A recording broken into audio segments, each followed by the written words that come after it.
Two women running the shop. That's the last thing this country needs.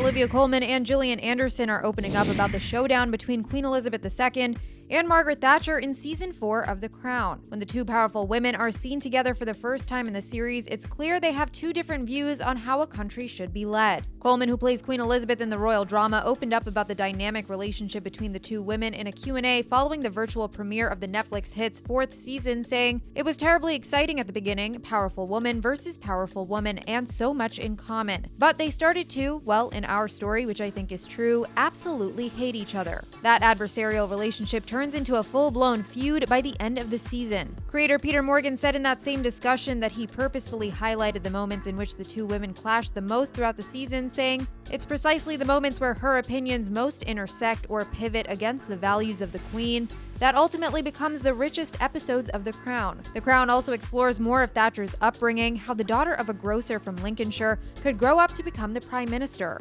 Anderson, who plays the Iron Lady, told The Hollywood Reporter that her extensive research into Thatcher revealed how the influence of the politician's father, who'd been a local alderman, set the course of Thatcher's life. "It feels to me that her trajectory started a very, very long way back. And so for her to be so outspoken and come up against someone like the Queen and be able to stand for her own beliefs against what she was being advised to do is not necessarily surprising at all. She really believed that she knew best, and that led also to her downfall, I think." Anderson told THR that one of the most interesting things she learned about her character is that Thatcher was a devoted monarchist. She revered the royal family, so within that is perhaps a bit of awkwardness almost, a nervousness that makes sense as to why it would come out at the beginning or why it would then translate into things like where she sits on her chair or how deep her curtsy is and all that. Meanwhile, Morgan said in the premiere Q&A she was trapped in between thinking it was a terrible waste of time, that whole relationship with the Queen, because ultimately it didn't work, and at the same time being deeply respectful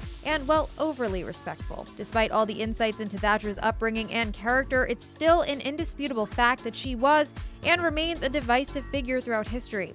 That's why no matter how Anderson felt personally about the politician, she tried to keep her own opinions out of it. This definitely was one of those times where it felt like in order to be able to do service to the show and the particular slice of Margaret Thatcher that they were showing through the scripts, that I needed to lock up any thoughts that I might have in a box and put them aside for a while. For more on this story, head to THR.com. For The Hollywood Reporter News, I'm Neha Joy.